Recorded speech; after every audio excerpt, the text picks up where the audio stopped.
We are. Beautiful. Okay. Hello, hello, everyone. Thank you so much for joining us today. We're going to give a couple of minutes to allow people to continue to feed into the webinar. So we'll get started about, let's give it, for us, 6:02, 6:03.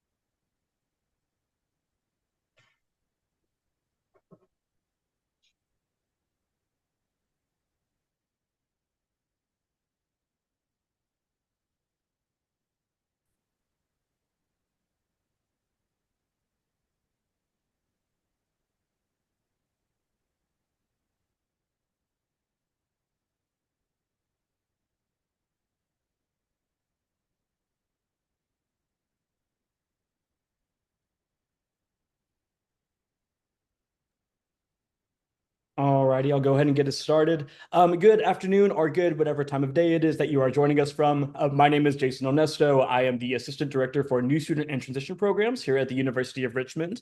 I am joined today with by some representatives of our Jepson School of Leadership who are going to share a little bit more about the school on campus. Just a really quick just kind of insight for you all as we move into this webinar. I encourage you all to utilize the Q&A function at the bottom of your screens as we kind of go through. We will answer all of your questions at the end of the webinar, but go ahead and type them in the chat as you have them, and we will get to them as soon as we have the time to. With that being said, Kerstin, I'm going to go ahead and hand it off to you. All right, great. Thanks so much. So good afternoon, good evening, as Jason said, whatever time of day it is, appropriate greeting. My name's Kerstin Soderlund. I'm one of the Associate Deans at the Jepson School of Leadership Studies. And I'm excited to have with me tonight two of our most recent graduates, well, actually, Matt's kind of class of 2023, but 2024, Matt and Tyler. And I asked them to join me this evening because I always ask students or very recent graduates to join me because as much as I can tell you about the Jepson School, they are far more interesting than I am. So they're going to share a bit about their experience and things that they've valued and appreciated and really enjoyed about the Jepson School. But to start, what I'd like to do is just kind of do a very broad overview, kind of give you kind of a high level perspective about the school, some information about the curriculum. And really what I want to do is answer the two most frequently asked questions, which are, what is leadership studies? And what do you do with a leadership studies degree? And then these guys are going to be able to elaborate on that. So I'm going to go ahead and share my screen just so I can share with you some slides that I have. So when we talk about what the Jepson School, why is my thing not advancing? Okay, there we go. So the Jepson School is very unique. We were the first school in the country to grant a baccalaureate degree in leadership studies, and we have faculty from a wide variety of different disciplines. So we have philosophers and anthropologists and sociologists and psychologists and historians and folks who study literature and religious studies and economics. And so they bring all of those different disciplinary lenses to bear on this very large topic, which is leadership. And at the Jepson School, we really consider leadership to be a process. So it's not about an individual or a particular position, although those are things that we talk about. We really like to think about all of the different elements that are part of this process of leadership. So we're really thinking about, who we are, how we live together, how we influence the course of history. We're really trying to instill in our students a sense of wanting to go out and be the most ethically and effectively engaged characters in their lives.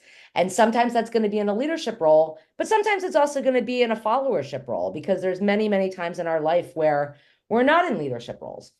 And so as we think about our Jepson curriculum, we talk about educating for and about leadership. So I always like to start with the about part because my faculty colleagues would be unhappy with me if I did not start there.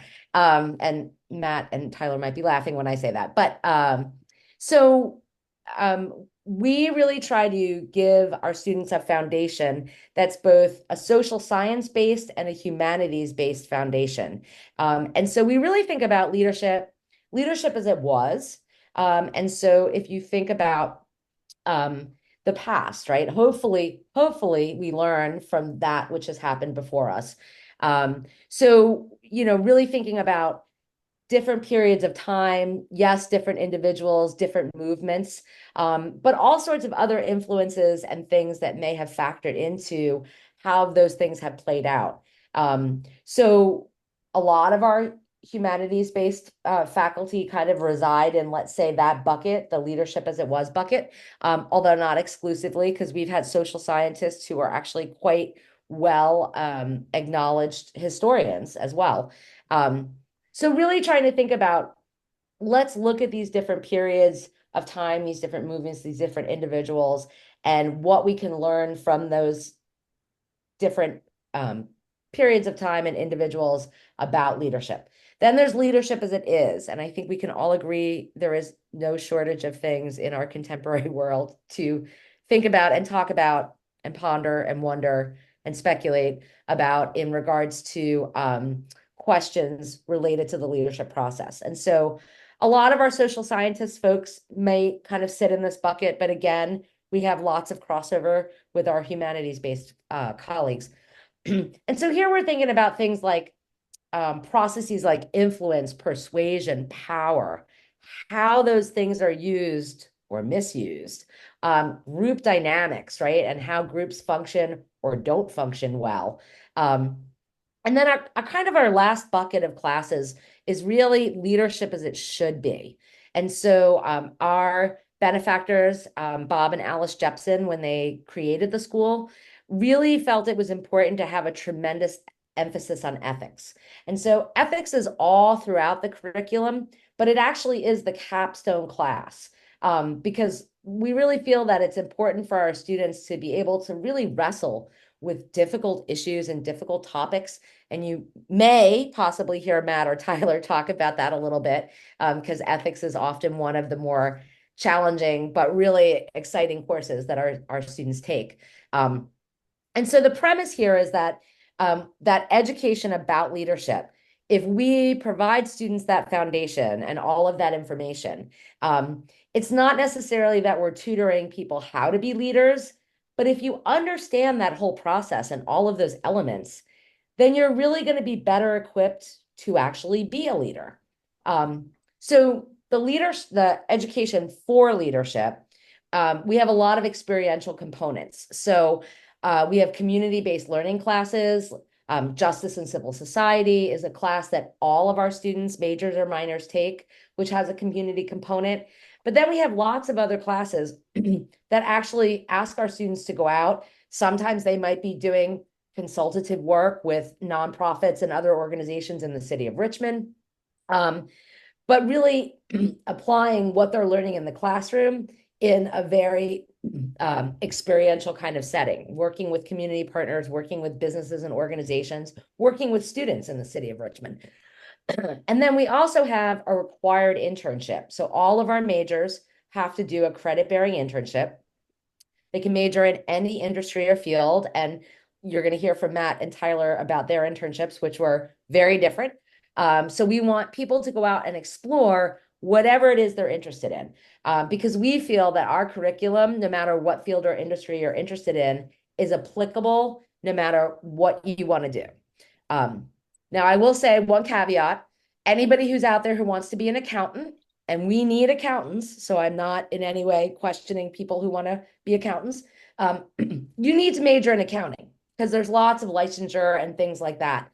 But pretty much anything else you want to do, whether you want to work in business, whether you want to work in nonprofit, government, PR, sales, whatever the case might be, our Jepson students go out and work in all of those fields and industries. So the vast majority of employers who will come to the University of Richmond, let alone to any university across the United States, really do come and recruit pretty much any major. So if you want to be an accountant and you want accounting internships and jobs, then yes, you have to be an accounting major. But pretty much everything else, they're pretty wide open. And what they're really looking for are those important liberal arts skills that you get when you're a liberal arts major.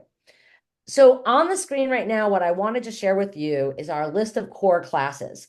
And one of the reasons I wanted to highlight this for all of you is that you're coming into the University of Richmond at a time where we're unfolding a brand new general education program. General education is something that's part of almost all undergraduate curriculum. And it's really making certain that no matter what major you choose, you're getting a foundation across all of these different disciplines. And so one of the reasons I wanted to highlight this is, as you can see, on the one side, I've listed the core courses. So whether you're a major or a minor, you're going to take 101, 102, 210, 249, 250, 300, and 450. Those are required whether you're a major or minor. But as you can see, every single required Jepson class fulfills one of the new Gen Ed requirements, much to Matt and Tyler's um, dismay, because that's not the case when they were students. For majors, once you finish that core curriculum, there's also 4 electives you're going to take, and then you're going to have that required internship. And if you're a minor, you take all of those same courses, and then you just have the 2 electives that you need to take. You don't do the credit-bearing internship. So one of the things I always try to highlight here is there's not a huge difference, as you can see. It's really a difference of like three credits, 3 units between a major and a minor. And if you're a student who's thinking about studying abroad, if you're a major when you go abroad, we're going to make certain that you get at least 1 class from abroad that's going to check a box as one of your electives. And everybody's going to do multiple internships. So you're already going to be doing multiple internships. So really, when you think about it that way, it's a difference of 1 unit between the major and minor. So I just like to highlight that. And people often will talk about, well, if I'm interested, or I think I might be interested in Jepson, what should I do to get started? And so really the answer is, coming in as a first-year student, you could take 101, Leadership in the Humanities, or you could take 102, Leadership in the Social Sciences. You don't have to take one before the other. You can take them in either order. And once you've taken one of those classes, you are automatically on my radar. I'm going to reach out to you coming into your sophomore year and say, hey, you're eligible. We'd love to have you consider applying to the Jepson School. And we can share more later about the secondary admissions process to the Jepson School. But I just thought this was an important thing to highlight because, again, if you choose to be a Jepson student, every one of the required classes is going to check a box for you for general education. So that's a little bit about what is leadership studies, kind of a little bit about our curriculum. And so then that second question is, what do you do with a leadership studies degree? And so I always kind of like to start talking about internships. As I said, all of our majors do internships, and you can see from this list, and this is just, it's just a smattering of the kinds of internships that our students do every summer. But you can see on this list, we've got people doing very traditional business-based. We've got people moat marine laboratory. We've got people working in working with media, frontline PBS, people working in retail and fashion with Bloomingdale's. So again, we want you to go off and have the experience you want to have as an intern and check out whatever field or industry you want. That's a really important and valuable thing, because whether you have the best experience and you come back and you say, yes, this might be the case for Matt. I did an internship that was education-based, and I know I want to go into education. That's wonderful. And that's great to have that confirmation before you decide to potentially go off and sign up to do, let's say, Teach for America and be placed someplace and have a 2 or 3 year contract. It's also equally important that if you go off, I had one student years ago who thought she wanted to do education, and she went and did an education-based internship. And she came back and said to me, not only do I not want to work in education, I don't even know that I want to have children. Not the children part, that was kind of disconcerting, but it was important for her to learn that she didn't necessarily want to go off and do education. So this gives you an opportunity to really go out, have a great experience. We have a fairly large network of places where our students return to year after year after year and intern. And the organizations where our students go to intern, folks regularly come back and say, send us more. And so we're happy to do that every year. But I like to start with internships because my next slide will show you some of the places that our graduates go to work. And you might notice when you look at these two slides that there's a lot of crossover between the two different slides in terms of the organizations that are listed. And so one of the things that we have found, and not just we at Jepson, but the University of Richmond and higher ed in general, is that in recent years, lots of organizations are using their internships as a way to vet future employees. And so it's not uncommon for some of our students to finish their internships and get a full-time job offer.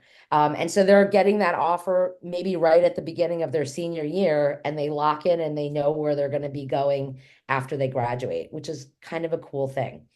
And that's not just within the business world, because you can see we have VA, Virginia Supportive Housing. We've got some other places on here that are also nonprofits who have come back and have hired people right out of their internship opportunities.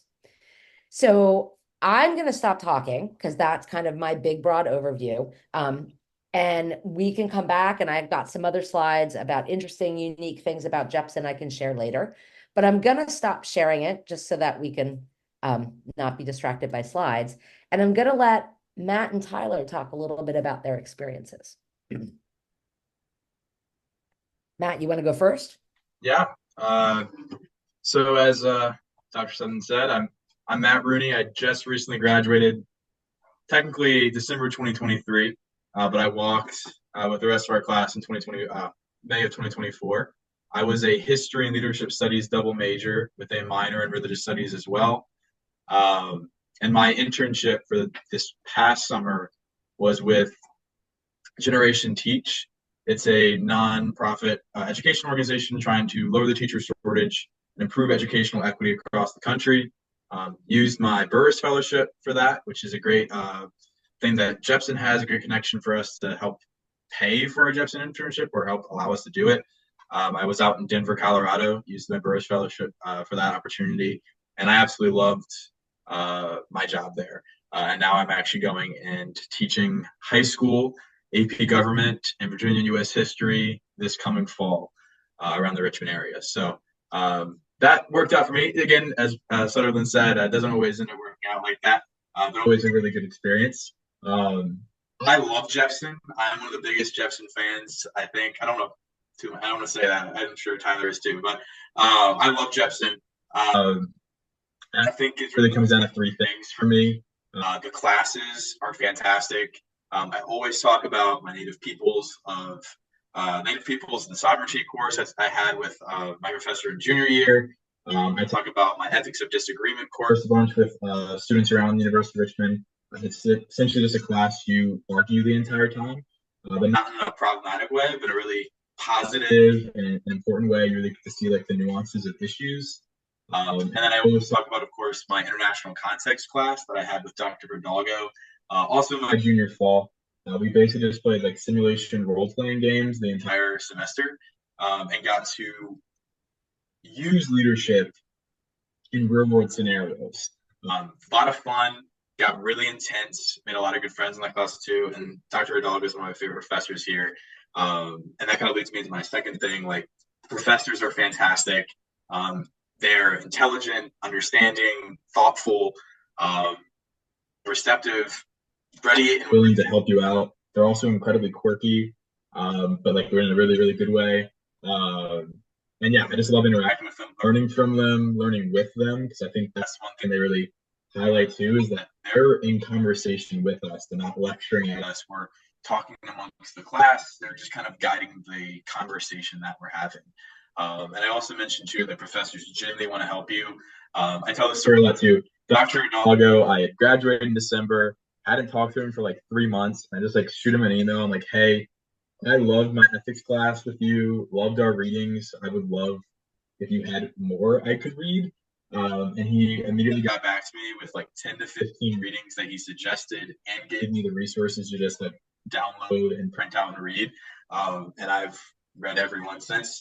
And he's even opened up his office hours if I want to just pop in, just talk to him about stuff. He's always willing to do that. And that's just the kind of professor that we have at the Jepson School. And then finally, and I'll shut up after that. The community is amazing. It's why I'm a big fan of it. The professors help that, right? They really encourage that community. Dr. Soderlund makes that community amazing. She's the best. Any Jepson major you ever talk to or minor, they'll tell you about how amazing Dr. Soderlund is. Sorry, I don't want to make her uncomfortable. So she hates this. But also just the people in the program are fantastic. We really get to know each other. I work for the admission office. We talk about all the time that Richmond is a close-knit community. It really is. But Jepson is like the close-knit community within the close-knit community. And it's just fantastic. We have our ethics class at the end of our time in Jepson. It's our fall semester capstone our senior year. And that class gets really close, especially mine. You're talking about the meaning of life. You're talking about what you're going to do post-grad and how you're going to take the things you've learned in Jepson onward. And as a result, people get really deep and get really personal, and you make really great connections. And it was awesome. And it was just a fantastic experience. It makes me so willing to keep talking about Jepson tonight, or potentially going back for Edge next year. Jepson Edge is a great great thing that we do every spring in like February, right? Yeah. Where Jepson alumni come back to University of Richmond and help with networking for our Jepson juniors who are going to do their internship that coming summer. Just give them real experience, help them out, give them connections that they have. And these are people from all across the country, potentially the world sometimes too, who are flying back on their own dime, driving back on their own dime to do this because they just love Jepson so much. So yeah, those are the kind of big three things I love to talk about for Jepson. I'll hand it over to Tyler. I'm sure he can give some other great stuff about Jepson too. Hi, everyone. My name is Tyler Conca. I just recently graduated May of 2024.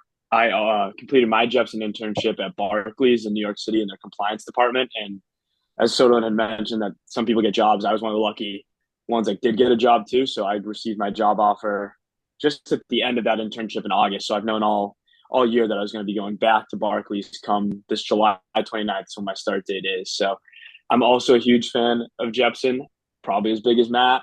But I would agree and echo everything that he said is the exact same. It's the people, it's the classes, it's the professors. I mean, my professors I've grown closer to than almost anyone else on campus in some cases. Dr. Price, I've been to his house now 3 times for dinner. That's something that you don't really get in a lot of places. And it sort of is, Jepson is the greatest things about Richmond, as Matt said, in an even more condensed version. So professors across the board at Richmond are always there for you, always opening up office hours, always willing to communicate with you, whether that be through email. I have plenty of professors' phone numbers who I've texted before about assignments. And it's just that Jepson is just that to the nth degree. The professors care. They're there because they want to teach you. There's very rarely just open lecture where you just sit there and you're bored in a class. It's always discussing with your professor, engaging with your professor, engaging with other classmates. So that's a huge part about why I love Jepson. I think the biggest piece that I've taken from Jepson too is I wasn't even really considering I came to Richmond. I knew it was there, but hadn't really crossed my radar. I was also a PPL double major, so I was really only focused on PPL. Ended up taking Leadership 101, fell in love with it. I had Dr. Kaufman, who's just really opened my mind to a lot of things. And I was like, all right, I'm going to stay with this. Dr. Soderlund emails you a bunch and tells you, oh, you're eligible to apply for Jepson. You probably should do that. So that was the fall of my sophomore year, and I did it. And I haven't looked back since, and I am so glad I did it. And I think the biggest thing that I can give you about leadership studies, because so many times you get asked, what is leadership studies? What the heck are you even doing there? Is it's not going to teach you how to be a leader in the very traditional teaching sense. You're not going to leave a class and be like, wow, I can go lead whatever division, team, company I want now. But it's going to give you the tools to understand when you're in certain situations better. So the best way that I can sort of describe that is actually talking about one of the classes, which is critical thinking. Obviously, critical thinking doesn't teach you how to think critically, but at least with the way Dr. Price structures his class, at the beginning of the class, you learn all about arguments, how to build a correct argument, what a I'm blanking on the name. Geez, what a bad argument looks like essentially. And so you kind of start thinking about how to structure your arguments. And when you disagree thoughtfully and correctly, and you're not just throwing stuff and seeing what sticks. And so then come the end of the class, you read a bunch of books that can be, I wouldn't say controversial, but they definitely lend themselves to debate. And so then you end up debating in that class towards the end, and you're sitting there in class and you're not analyzing every single piece of the argument and being like, wow, that was a good piece, that was a bad piece. But you have those tools, and so your arguments are that much better. You're not sitting there constantly thinking about it. And that's sort of what Jepson has done. I don't leave every single day and I'm like, wow, I remember this specific thing from theories and models, and that's how I'm going to go apply today. But instead, when you go into situations, whether it be with your boss, whether it be with even just your friends, you really can think critically about the world you're occupying and the space that you're thinking in. I think that really has what prepared me best. It was a great major. It was a great addition to all my other studies. So can't say enough good things about Jepson. Would encourage everyone when you get to the University of Richmond to seek out, whether just be professors, even if you don't get into Leadership 101 or 102, just email a professor that you see their bio on the Jepson website you think is interesting. They're more than willing to talk with you. And then if he feels right, you can apply for Jepson or Leadership 101 or 102. But I would encourage everyone to do so, to at least take a class. If it's not for you, that's okay. But I think for a lot of you, you'll find that it's a great place to be. And I think you guys would agree. I think a lot of our students will say, Jepson didn't teach me what to think, but Jepson taught me how to think. And For so sure. how to think about where am I getting my information from, and what are those sources, and how credible are those sources, right? And I think both of these guys have talked about how well you get to know one another. I always joke that by senior year, you know exactly what buttons to push to really get your classmates going, because you've had so many discussions, right, where people have had to really talk about what their perspective is and how they feel about particular topics and hot topics and controversial topics and those sorts of things. So let me do this because we're almost at 6:30. So I want to check and see in the Q&A. I don't think we have any questions. Do you guys have any questions for us out there? We can't see you. I know you can see us, but One thing I would say just while if people are putting in questions that I kind of forgot to mention, but going back to just the discussions and learning how to push buttons, but this is a little bit of a different thing from there though, is with the students there. Jepson is a lot of students at Jepson, you see both Matt and I have another area of study that they're focused on, whether that be another major, another minor, concentration, or just something they're interested in, even if it's not officially designated with the university. And that's what's a really great thing about Jepson is too, is that when you go into these conversations, especially on difficult topics or for a lot of the social science topics that I necessarily wasn't super engaged with, there's a huge or broad array of perspectives that come from other students. So I might be a PPL major talking about the political science idea behind it, but then there might be a biology student next to me who has a completely different view of the way, whether it be a view of the world or a view of that specific argument, and you get to hear their perspective. And then an econ student might be on the other side of the class. So that kind of array that you see across the board with professors at Jepson also extends down to the students and really makes for a much better learning environment, in my opinion. And I think that's a great point that Tyler brings up. So at the University of Richmond in general, and I think maybe even more so now with our new general education program, because you saw every one of our required classes fulfills a requirement. You really do have the ability to have more than one major or minor. And I don't lie that sometimes people have two majors and two minors because we allow for a lot of double dipping. And so, but I think that's one of the benefits of the Richmond curriculum is that it allows for that. And we have a science leadership scholars program. So we have students who are in the hard sciences, yes, biology, chemistry, physics, but then science more broadly, right? So geography and psychology and those sorts of things. And so we have students, as they're applying to Jepson, choose to also be part of that Science Leadership Scholars Program. So within our small community, it kind of makes an even smaller community, but really trying to bring folks together to think about how to apply leadership studies and the questions around leadership and ethics and all of those things in the context of the sciences, right? So it's a really nice complement for folks who are looking at the sciences. But we also have programs like the McDowell Fellows. And Tyler, you were a McDowell Fellow. I don't know if you want to talk about that. But again, a kind of another community within the small community to provide another context and another way in which to discuss and think about different ideas. So, Yeah, the McDowell Fellowship that Dr. Southern referenced is sort of a political debate, sort of is the best way to think about it. So each year there's fellows that can apply. Jepson School hosts it, but it's open to all majors. A lot of them, just by the nature of the program, tend to come from political science, econ, philosophy, leadership studies. But there's not any specific major you have to be in it. If you're a biology student, you want to join, you're more than welcome to. Each year we get a book. So this year, a couple years ago, it was on the thoughts of St. Augustine, and so we talked a lot about that. And one night we had this whole night where we sat in the West Hampton Deanery, which is an old sort of living room. We had a fireplace going. We played Dr. Flanagan, who is a Jepson professor, played like kind of punk rock music, and then we all discussed like what the meaning of life was. It was a really cool thing. You don't really get to do that anywhere. It's something that, like, looking back at Richmond, I kind of even forget that I did, but it's also super memorable and really fun to tell people. But it's just one of those experiences that you really won't get anywhere. But then you read other books throughout the year, and you meet every other week, discuss the book with your discussion leader, who's going to be a professor. And then at the end of the year, the author of the book will come in and talk to class. And so it's kind of funny because at least this year, I spent all year ripping the author. I wasn't a huge fan of what she was saying. And then she ended up sitting in class, and Dr. Flanagan, who's our discussion leader, had recorded pretty much everything I had said and told the author what I had said. And I kind of had to stand there and be like, all right, let me answer to it. So it's something that it's just a really cool experience. And I would encourage all of you to explore McDowell. I unfortunately didn't really even think about it or consider it until my senior year. It's open to all throughout all 4 years. And it's something that I definitely wish.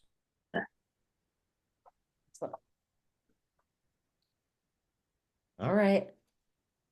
So I don't see, Jason, I'm not wrong, right? There's no questions yet? You are not. I don't see any either. Okay. We can sit for here for a couple to see if you have any questions that you would like to ask the group. We can definitely answer those here in this space. Another thing that we can do is just all of us send our emails into the chat. If you all have any specific questions from the dean side of things or from the student perspective, I'm sure everyone in this space will be more than happy to address those.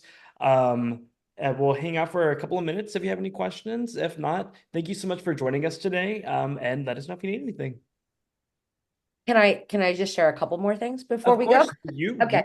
Go ahead. So whether you ask it or not, I'm going to share with you, there is a secondary admissions process. So when students come to the university, they take 101 or 102, or sometimes both of them, their freshman year, or as Tyler said, sometimes they might not get in or they can't do it because of other things they're planning their freshman year, but they might take it in the fall of their sophomore year. So in any of those scenarios, you're on my radar. I'm going to email you, like Tyler said. I promise you, it is a less onerous process than applying to the University of Richmond. Matt and Tyler, would you concur?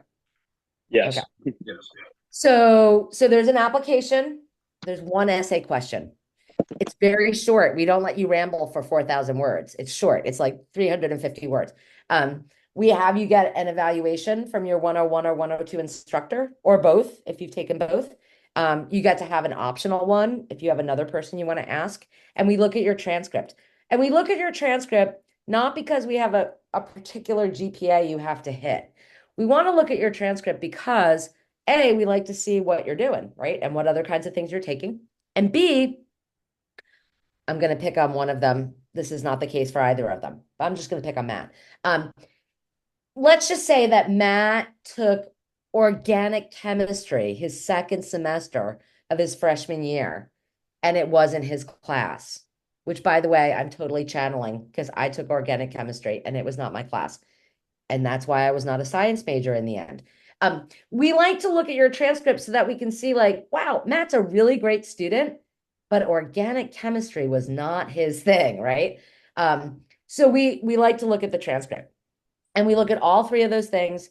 We make decisions before you have to register for the spring semester of your sophomore year so that we can give you guidance and counseling about what you need to take moving forward as a Jepson student. So I just like to put that out there because that's often a question that we get. The one other thing I'll say is this. We've got lots and lots of really cool other opportunities. So Matt referred to the Burris Fellowship. That's part of the larger Richmond Guarantee, but it's Jepson specific money for internship. We also have Jepson specific money under the Richmond Guarantee for summer research. We have the Jepson at Cambridge program. So for any people out there who are thinking, I might want to go to law school, you are able to do that program in the summer. You actually go over to Cambridge in the UK and you take law classes with law students. All of our students have done really well. No one's ever had a problem. And people either come back and they're like, yes, sign me up, or what the hell was I thinking? I don't want to go to law school. Both equally valid things to figure out. And the last thing I will highlight is we also have the Jepson Scholars Foundation. So the Jepson Scholars, our benefactors, Bob and Alice, several years ago decided to make funding available. They are very biased and they think that the Jepson education is the best undergraduate education in the country. And they felt that our students should have the best graduate opportunities as well. And their feeling was, at the time at least, that Oxford was the place to do that. And so they started this foundation. And so every year, it's varied in number, but we've typically been able to send up to at least, although with 1 year we sent more, 4 Jepson graduating seniors to Oxford, that if they got into a 1-year master's program in any field, doesn't matter what the program is, they are able to fund upwards of at least 4 students, fully fund tuition, room, board, airline tickets, you name it. We've had students do programs in Latin American studies. We've had students do things in religious studies. We've had several of our students get into the Blavatnik School of Public Policy, which until our very first one got in, Blavatnik had not accepted any student directly out of an undergraduate program. And we had a very unique Jepson student who applied and got her way in there, and she went over and hit it out of the ballpark. And ever since she did, we've had at least one, if not 2, Jepson students get in every year. And so that's another really phenomenal opportunity. We have money if you want to do research that's not summer research, we've got that. If you want to do an honors thesis, you can do that. If you want to go to a conference or you've done research and you get to present at a conference, we've got funding to help you do that. And so what we're all about is trying to make your undergraduate experience as rich as it can be and give you the opportunity to explore as many things as you want to explore. And so I think that's at the heart of it, whether it's about the resources and the funding or whether it's about our faculty and our staff. That's what our focus and mission is at the Jepson School. So any parting shots from Tyler or Matt? Well, nothing too much. I just, again, want to echo how much I'd encourage you to really give the Jepson School a chance. I know it's not a regret because I ended up being able to fulfill it, but if I had been able to take leadership 101 or 102 freshman year, I had thought to take it, I would have gotten 1 extra year learning about the Jepson School. But it really is an amazing place. It definitely made my time at the University of Richmond 10 times better. It made it so much more worth it. I took a lot more out of it, whether it was just the internship piece, just not forcing you to get an internship, but constantly keeping on your radar, thinking about it, constantly talking with other students. It really just enhances your experience that much more. So I'd encourage all to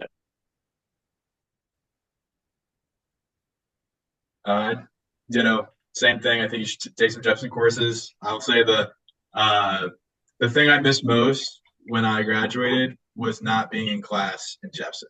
So I miss being able to go. Didn't miss the homework. I'll admit that some papers can be rough, but I still miss reading, having the readings, going to class, and having a great community to discuss these ideas.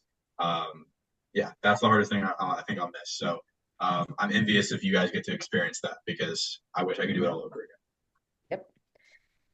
So you can take 101, you can take 102. Once you've taken one of them, you can take Justice and Civil Society. And any Jepson elective is open to anybody on campus, even if you haven't taken 101 and 102. And most people don't seem to know that, but it's true. And we've got a lot of sexy electives, really interesting electives. So killers and cults. What was yours, Matt? The one with Price, the Oh, argument. ethics of disagreement. Yeah. Ethics of disagreement. We have leadership on stage and screen. We've got all sorts of really interesting electives. And so leadership in international context, which was discussed. So yeah, even if you don't want to go whole hog, you could try out a Jepson course and you could even take just an elective and figure out how cool it is. So. Alrighty, I'm going to give us a couple more minutes. Any last minute questions you would like to add in the chat? We can go ahead and do that at this moment in time. If I may add my 2 cents, I'm not a graduate of the University of Richmond, but just being in this webinar alone is making me wish that I was, because this is an opportunity that I would have loved to take part of, take advantage of. Feel free to reach out to any one of the individuals in this space for more information if you would like. Presenters, if you would go ahead and add your emails, if you're comfortable doing so, to the chat.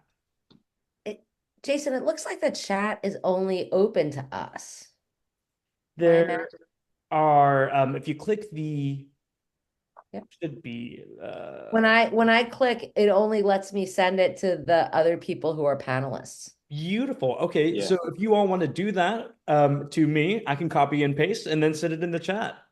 Okay. We are problem solvers at heart. This is something that we here are going to work through. And that's okay. And the other thing I'll do too, I can attach for you Yep. a document that I put together and sent to advisors who are helping with summer advising for our incoming students. Perfect. And it kind of goes over the Jepson curriculum and different things. And I think I've managed to put it in there. So let me send that to you. And then if you're able to follow up with people after the fact who joined us, you can send it on to them as well. Right on. Give me 5 seconds to paste everyone's information into this chat as well as the resource you just shared. And we can call this a wrapped up webinar. Let's see here. All right, Dr. Soderlund, what I'm going to do is download that document that you just sent me and then make it available. Yeah, you're gonna probably have to email it. I get that. So Probably. That's all right. Okay. Oh, there's one question in the chat. Is Leadership 101 a prerequisite for leadership electives? nope. So you could take 101 first, or you could take 102 first. But if you didn't take either of them and you were able to get a seat for a leadership elective, you can do that. So All righty, last call. crazy. Going once. Going twice. And alrighty, thank you so much for joining us this evening. Again, you can reach out to any one of the emails listed in the chat if you have any further questions. Thank you so much for our presenters for joining us. We hope you have a wonderful time and can't wait to see you here at Richmond.